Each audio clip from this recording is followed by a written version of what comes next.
You're listening to a DM podcast.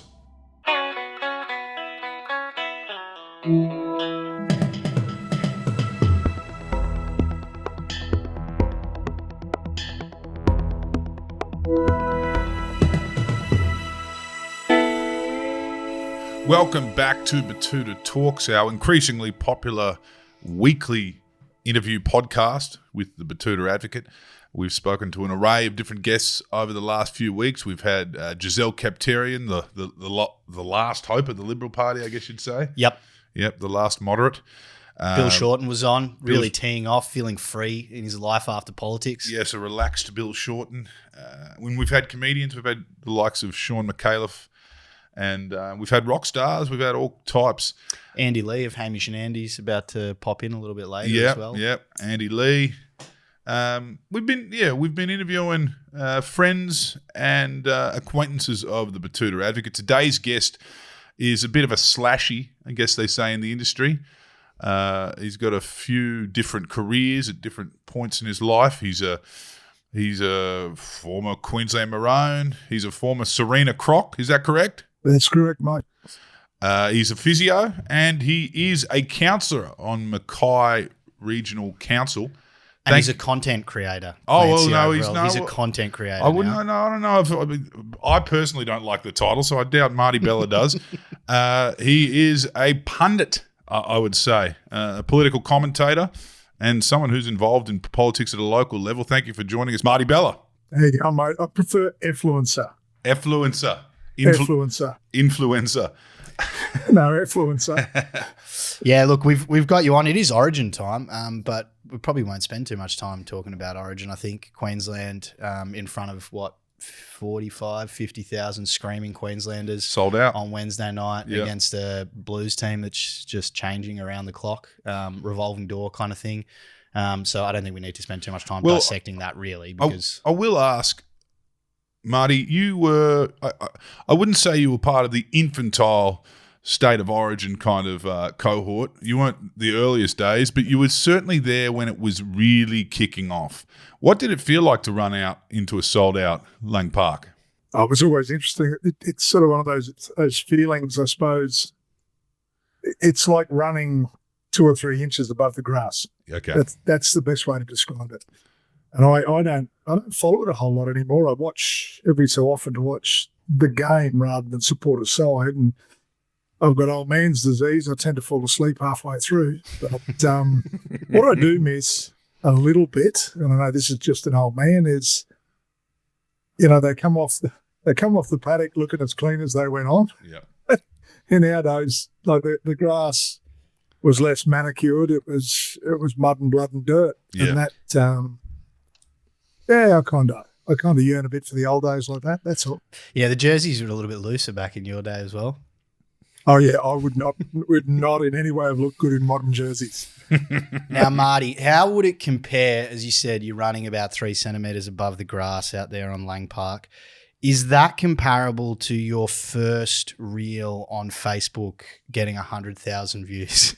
Oh, see, the thing is with what I do, I know this sounds a bit weird. I don't really check how things are going a whole lot. I put out what I feel I need to put out, and when people say you're doing it for clicks, no, I'm doing it because that's what I want to do, and I suppose because I'm a nasty bastard. And then what made you want to pursue a position with the council? It got to a point a few years ago where I suppose, physiotherapy was difficult in a lot of ways. I loved it, but you start to, because you're in contact with people for a period of time, much greater than a GP or something like that, it's very hard not to make a connection. A lot of my patients were veterans from Second World War and then later on from other conflicts and other people. And you start to, at one point there, I took a break for an extended period because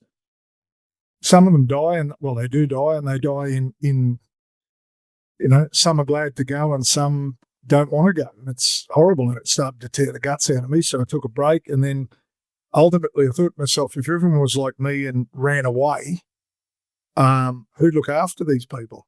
So I went back And then you just get to the point where you start you have tremendous sympathy for some, and you start to get a little bit dismissive of others. And I just thought it was time to get out, not just for my sake, but for theirs. And there was an opportunity, so I took it. And surprisingly, I won. But I'm on third term now. But I've got to say, local government is extremely disappointing to me because it's it's populism. Yep. It's disgraceful. Yep. Absolutely disgraceful. You see the sugar hits. A lot of people just pulling things out of their ass just for a bit of a sugar hit with the locals. When there's things. So I make no apologies for making it, or voting for appropriate rate rises. People expect services. If you want services, you've got to pay. And everyone says, "Oh, we'll find efficiencies," but that's just an easy thing to say. Like, anyone knows, council staff aren't the highest paid people in the world.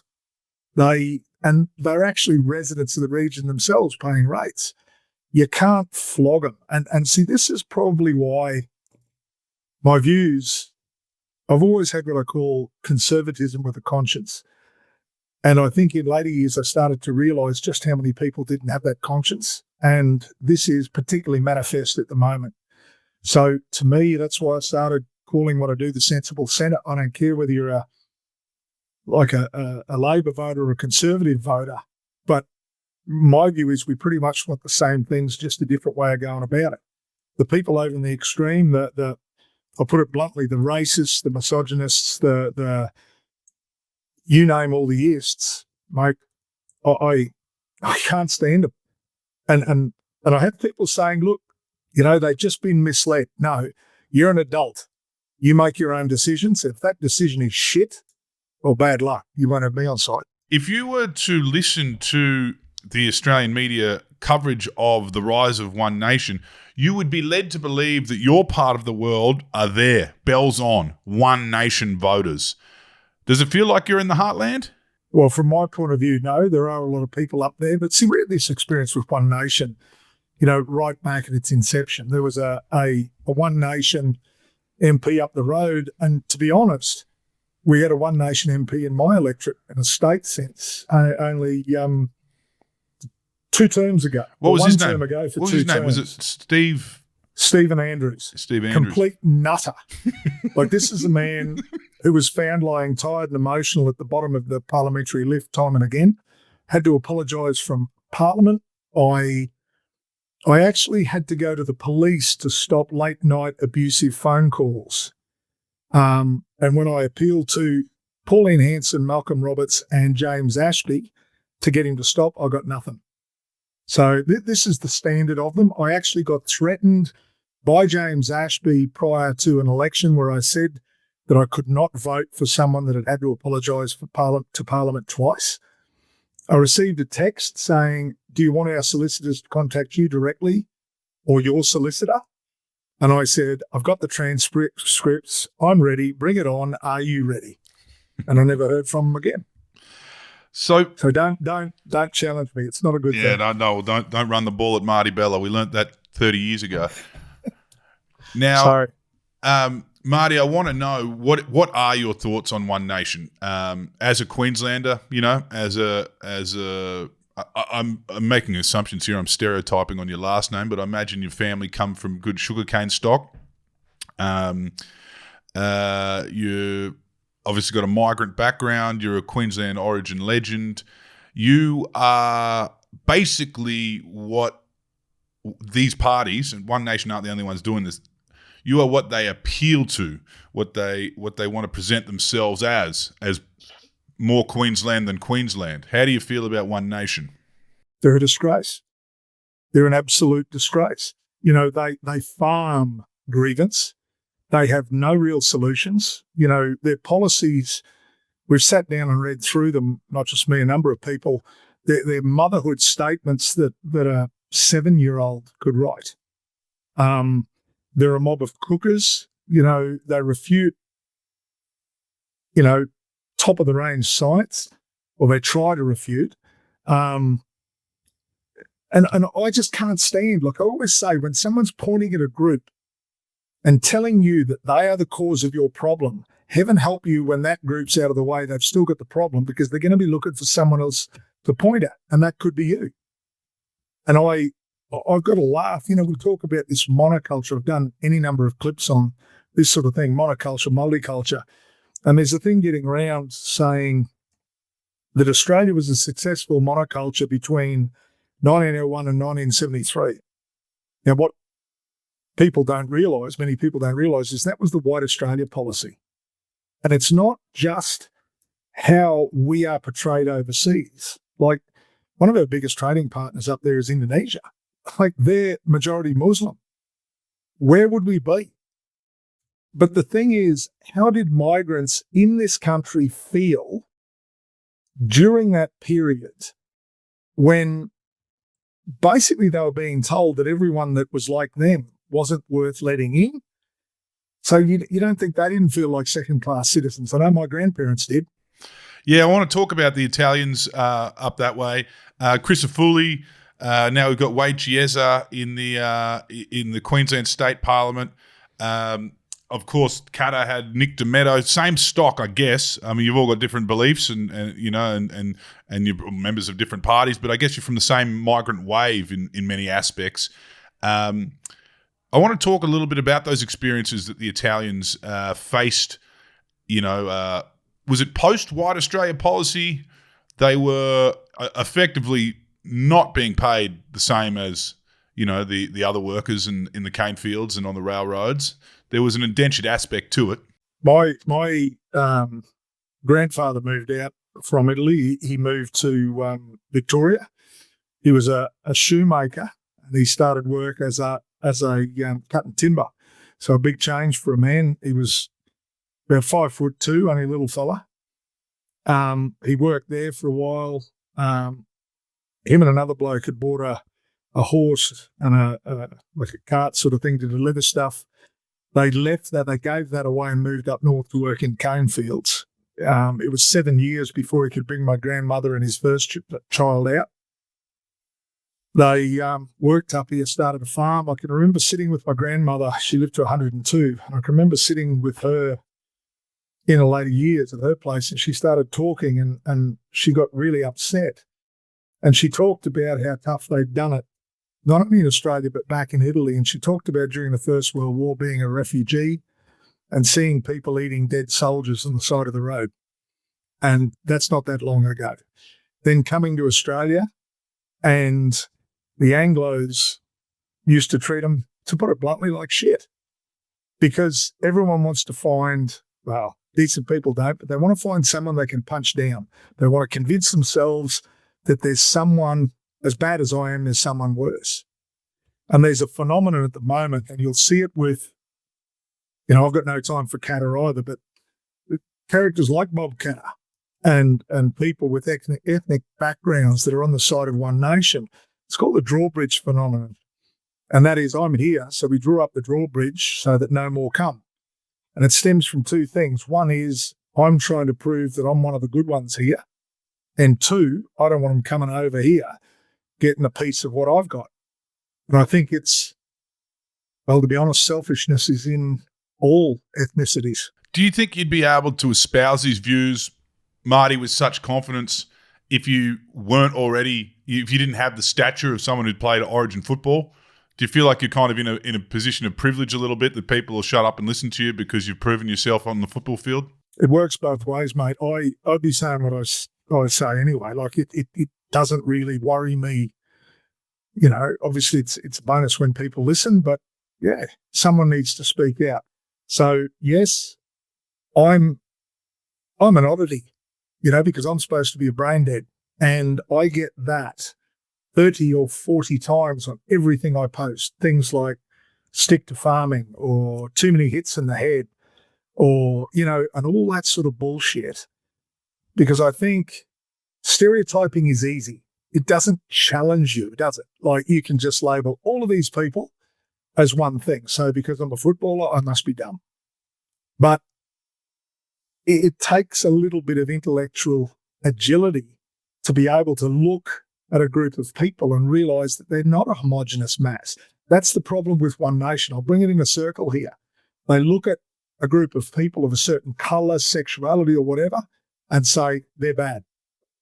You know, one person does something, they're bad. Well, if you do that, our jails are full of white Anglo-Saxons, aren't they? So does that mean we're all bad? Marty, you mentioned there that you get a bit of noise online, which I imagine is different to council chambers where if someone's firing off here, you can fire back and have a conversation. You also mentioned just before we jumped on that your phone was pinging, going wild. How do you kind of manage the noise that comes from being in the online space? I don't sleep much. Yeah, you've always been an early riser, right? I think I saw somewhere that you're up and at 'em at 3 or 4 a.m. Oh, look, it's not through choice. It's just what happens as you get a bit older. You start doing that, and you know, I've been through I won't say through, you know, the male depression thing. I've had episodes, and I don't think you ever fully recover. It's there. I don't think it's that abnormal. I think most males get it, and part of that is to do with sleep patterns, I believe. So what happens is you sleep less and less, you get more and more fatigued. That actually starts to drag you down. So what I started doing was, back when I was at uni and first went to Sydney to play, I was trying to work a job, pay for a house and all that sort of thing. I learnt to sleep on the run, basically. And it's something I'd rather not do, but that's what I do now. If I'm sitting somewhere for a little while, I'll just rest my head against something and I'll doze off for a bit of time. Mm. As far as a good night's sleep goes, mate, that's a memory. Well, I don't imagine, you know, growing up on the farm, you would have been allowed such luxuries as a young man in the back in the day. It was early rising for sure. I studied for I don't know what you call it down there, but for my final exams in year 12, I studied sitting in an old Land Cruiser the night before an exam with the little light that you used to have on the side. We were test pumping a bore, and Dad had been up for days at this point, so he'd gone home for sleep. So I sat there that night, and I had to take pressure readings every 15 minutes. And yeah, that's how I studied for my final exams. I ended up in the top % of the state, so I didn't do too bad. And so where was that? Did you make your way to UQ or down to Sydney? Because you were obviously balancing football as well as a young man. I left school. I applied to do engineering. First up, I was at UQ and I was accepted. And then my grandfather was diagnosed with cancer, my mum's father. So I stayed and ran his farm for a year. Then I got signed to go to Brisbane. At that point, I thought, well, you know, going to Brisbane and trying to play football and uni might be a bit tough. So I left it. I didn't take up the offer. So I spent 3 years in Brisbane, a year in the UK. And when I came back to play with Norths in Sydney, I applied to Cumberland College, which is now part of University of Queensland. Applied to do physiotherapy and was accepted as a mature age. And yeah, that's through like that. Well, there you go. He did it all. You can have it all, Marty. No, you can have it all bar sleep. Now, I want to kind of talk about political organising. At the council level, I guess you kind of get to just put your hand up and people take you as you are. But, you know, what One Nation doesn't have at the moment is the branch system. I mean, they're rolling it out, but you keep hearing that, you know, they have to keep closing down these branches because they get infiltrated by Nazis or whatever. And they don't have the systems and the vetting in place at Labor. I mean, we all know Labor's the best at it in terms of all the citizenship crisis that happened in 2017 where we found out that 1 in 4 Australians were actually migrants and half of Parliament had to stand down. Labor actually didn't have that issue because they really vet. I mean, they dig dirt, really. Were you ever involved in organising or branches or anything like that in your part of the world? I imagine you've got a pretty healthy LNP up there. I imagine Labor's still pretty strong. I've never been directly involved in that, but I'll take you up on the One Nation thing. You know, there's this idea of closing branches because Nazis are invading. They're not closing because Nazis are invading it. They're closing them because people have an opinion. And if you look at Pauline Hanson, the constitution of that party, Pauline Hanson has total control. She is leader for life. She has ultimate say in all things, even financial. So when you look at the financial misdeeds of their party currently, they withdrew $800,000 in electoral claims to avoid being investigated. They haven't put forward their financials for 3 years. The ones they did were dodgy. That's Pauline Hanson. That's her. So if you look at it, she has sole responsibility. She has the ability to change the constitution to suit herself. She is going to anoint her successor. There's no democracy involved.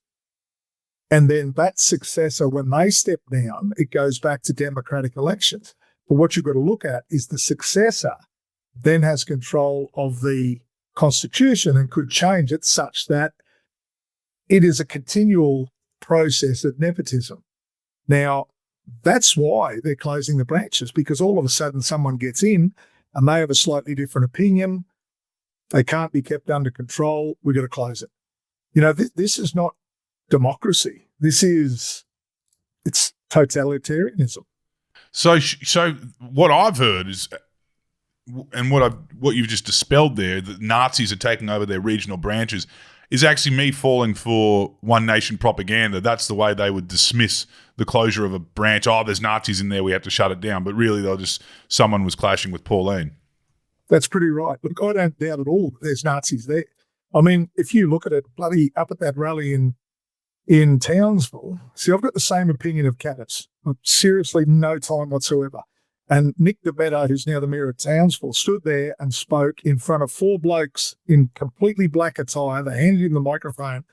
If you're that big a twit that you don't know that 4 blokes dressed entirely in black is not, just your average run-of-the-mill protester, you got something going on. I don't doubt at all that people of this far-right attitude are going into the branches. But this is the way, and this is my conspiracy, this is a way for One Nation to distance themselves. They claim that a branch is infiltrated, so they shut it down. I think all of their branches are infiltrated, but they're shutting the ones down where someone is disagreeing with Pauline or James Ashby. What's the go with James Ashby? Can you tell us a little bit about him? We can kind of think back to the Liberal Party days and the slipper and all that shit. He's well past that, but what's this guy's go? Is he a bit of a House of Cards type Frank Underwood operator? Where did he come from? What's his go? Well, there was all that business with Peter Slipper and whatever, and he infiltrated One Nation, got into Pauline's good books, and he runs the show. And there's a heck of a lot in the background there, which is probably not advisable for me to say publicly, but he likes to keep his head down. But as I said, he's more than willing to issue a threat. You reckon he offers those threats up to try and scare people off, and it must work a bit for him to just be trying to roll it out everywhere? Oh, for sure. There's no doubt at all. No doubt whatsoever. This is, see the biggest problem I have with people that are supporting One Nation is they say, the first thing they say is, Australia's been ruined. Well, has it really? Like, we're reading, yes, we've got a homelessness problem, but we've had it for a long time. We're working on it. There's a lot that's not good about this country, but I'll tell you straight out, I reckon there's a whole lot more that is really good. So, first of all, catastrophizing is crap. Second of all, every time Pauline gets caught out on something, Pauline the Pelican, their reply is, oh, well, all the others do it. But they keep saying they want a change. You can't excuse someone by saying that everyone else does it if you're putting them up as the change. It's just nonsensical. And it does what I call, it makes the back of my brain itch. It really does. How much of the populism do you see seeping in at a local level for you with the council there? My approach to a budget, for example, is not for the CEO to come and say, right, what do all you councillors what sort of rate rise are you comfortable with? I said to them, go away and tell me what we need to run this business as people expect it to be run. Now, the first thing is people have no concept of the actual cost of things. If you said to someone, what do you think that'd cost? They'd say, $5,000. Well, there's a good chance it's going to cost 30 the way it is. So to me, and being of a farming background and farming and whatever, maintenance is everything. So what generally happens, whenever there's cost cutting, maintenance goes to the back. And the other thing that happens, it's a bit like a plant. The leaves wilt. The stem stays alive. So your major urban centres gets the funding and, the back roads, they get left. Do those conversations get swept up in, rather than having that discussion, it's like, let's talk about what flags are hanging in the council chambers or what we're doing before an Anzac Day ceremony. Do you find that at your level? Oh, look, that happens all the time. For me, it's just garbage. Like, it's a distraction. I'll go back a little bit. With that discount, when you talk about getting rid of it, obviously everyone that has money and can get the discount, they're the whingers. And you've got people that can't afford it. No. And this is it's like a mirror image of good old Dave Hughes having a big whinge about finally having to pay the tax that normal wage earners pay. It's just nonsense. Saying it's stopping aspiration. Well, there aren't too many people that don't own a house to live in that actually own investment properties, are there? So to me, if you want stability in a community, if you want kids to grow up to be the best they can, give them a stable place to live. What was it like? You just mentioned before growing up with your mates in town, farm versus the townies. What were the demographics like? Were there a lot of Islander kids, Aboriginal kids? Obviously you've got there were almost no Islander kids in Sarina. There was some in Mackay. There was lots of Aboriginal kids, lots of mates of mine back there, and now were blokes I played with. But we didn't move around that much. Like, there was no buses. You didn't. You had to rely on your parents to drive you somewhere. So you'd get driven to training, and if something happened on the farm, the training had finished, and you'd sit there for 2 or 3 hours freezing to death. It might sound funny in North Queensland, but it was cold. Freezing to death, waiting for mum to get in to pick you up. We only had one vehicle too, so we couldn't afford bikes. Kids in town had bikes. We used to love going and staying with mates to ride a bike. But in those days, football was all on your own cognizance, if you know what I mean, your own endeavours. You had to do it. No one come looking for you. No one come helping you. If there was an obstacle in front of you, no one was going to shift it for you. You had to get over it yourself.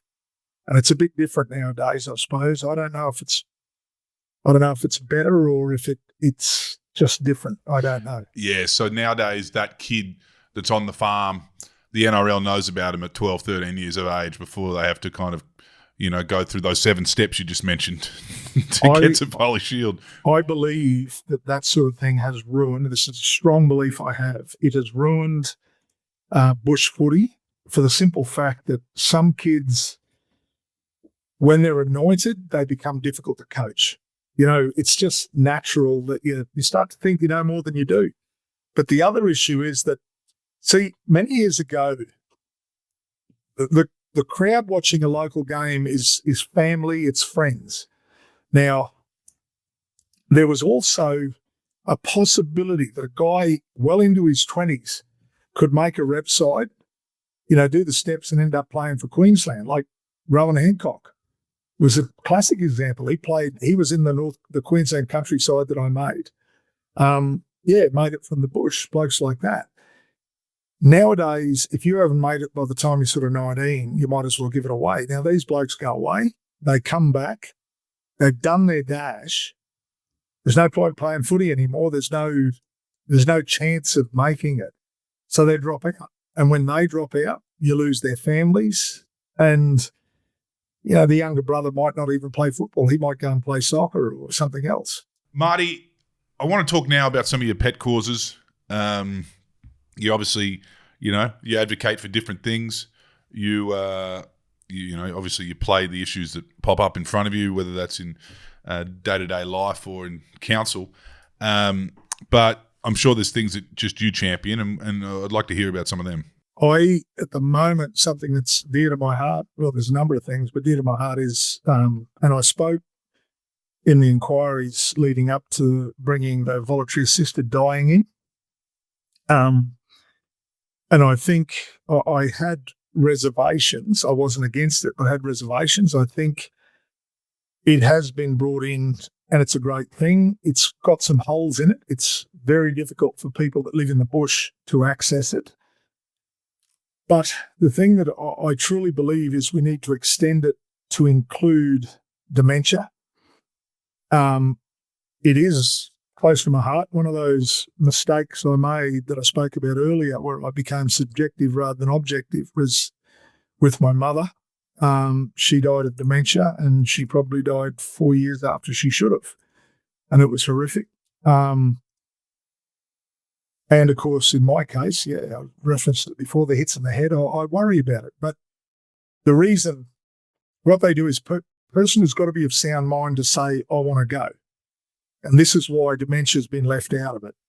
But I believe that it can be done. And my rough idea for it was that, when you're getting to the point, you're a bit older, and it might be a series of consults with different medical specialists. You go in and say, these are the indicators, these are the levels for me. And when I reach those levels, I want to go. Now, it can be your ability to feed yourself, your ability to be, to respond, to speak, to all of those sort of things. And what they do is over the period of time, they check to see that you've got the same attitude. And that's just to stop someone feeling like shit one day and saying, I want to get out. But once you actually start suffering from it, you get assessed every so often. They look at it, and once you reach those benchmarks, a couple of independent specialists look at it and say, yeah. And it can be something as simple as a tablet to sedate you and then a needle. And I know, that's just a rough framework, but we've got to do something. It is horrific. There are going to be more and more of us suffering it. And I just don't want to go through it. I just do not. I have a lot of fear in my heart, I always have. Being brave is not about whether you've got fear or not. Being brave is about whether you can control that fear and still function. But this is one thing that literally I am terrified of, and I lay awake some nights just thinking about it. It sounds like a very sensible position that you've articulated very well there, Marty. Sounds like a physio. You've got to come back in here and we're going to check you again. Is it something that people that have you seen in your life, people pushing back on that, or was it just at the time it was put in the too hard basket for people to revisit down the track, do you reckon? I think getting voluntary assisted dying across the line was hard because there's a lot of people with ethical concerns. There were a lot of serious considerations. I said that I had reservations, and what they were, in my time, I did a lot of time with aged care as well. And it doesn't take much to convince an elderly person that they should go. And all it might be, and I've seen it, is someone comes to visit the parent, like daughter comes in, visits grandma, and while she's there, she's talking about what a hell of a rush she's in, and she's been going for a couple of days, and then I've got to go and pick the kids up, and I've got to do this and got to do that. And grandma just sits there thinking, I'm a burden. Like, her having to come here is making her more busy. And the daughter will walk out, and I used to walk in, and grandma pretty much, she was devastated and literally talking about, I want to go. Or the other thing, and these are people, they're not doing it because they're awful people, but they just don't know the impact it has on the other person. And the other thing, that's sort of a sigh. You'd hear that all the time, granddad might say, "Oh, look, I need another set of pajamas," and the son or daughter goes, "Righto, yeah, I'll get them for you, Dad." But that sigh, mate, it's like a dagger in the heart for those people, eh? Reserve that sigh for your smart-ass kids. One daughter works in aged care and I'm in fear of my life. What I would ask now is, are young people leaving your part of the world? I know that's a problem the National Party claim to be concerned about, particularly in the inland. Are young people leaving your part of the world, or are they happy staying there? Because we're on the coast, not so much. Inland, yes. Yeah. And there's greater opportunities in bigger urban centres, but there's also better facilities. Like a young couple having their first baby out in the bush, mate, it's fraught. Like you could be in a lot of trouble because there are no birthing facilities. You know, women giving birth on the side of the road. But we can pull it right round in a big circle. There's proof that people that do their tertiary education in regional areas have a far greater chance of conducting their career in regional areas. Now, the full circle is the overseas students thing. We get 200,000 overseas students a year. They contribute $50.3 billion a year to our education system. Without that, we would get closure of most of our regional campuses. And that would make it very difficult because, well, like in my day, moving to Brisbane or wherever to go to uni was a big cost as well. You know, you had to find somewhere to stay. Someone had to support you if you couldn't find a job, that sort of thing. Whereas in a regional area, you're a lot better off. So this is the way things are intermeshed, and this is why simplistic solutions don't work. If you want to ruin the opportunities of people in the bush, decrease student migration. You know, decrease overseas students because they're full fee paying. They're the thing that's keeping the system alive. If regional campuses stay alive and they train doctors, nurses, that sort of thing, they're more likely to stay in the bush. Then young families are more likely to stay in the bush because it's easier to access medical care. Like, I don't know if my brother had a horse crash on him years ago, 6 or 7 years ago, broke just about every bone in his body and had neurological damage and whatever. But waiting for the chopper to come for him for those hours in the pain he was in and the heat and everything like that, it's horrific. Now, that doesn't happen in cities. You know what I mean? And that's the decision that every person that lives in the country makes. It's, if something happens to me, help's not just around the corner. Marty, this has been an enlightening chat. Very interesting to hear the the different things that the way you see politics from where you're based, and as you may have even shattered a few stereotypes about this urban city divide, because I dare say Andrew Detton will be reaching out. I dare say there'll be a lot of people in the cities listening to this that feel enlightened that you're not all just a bunch of sugar hit rednecks, although I'm sure you do have to deal with them in council anyway. But you sure do. What's next for the Sensible Centre, Marty? I believe you're not going round for council again. Is there anything else in the works?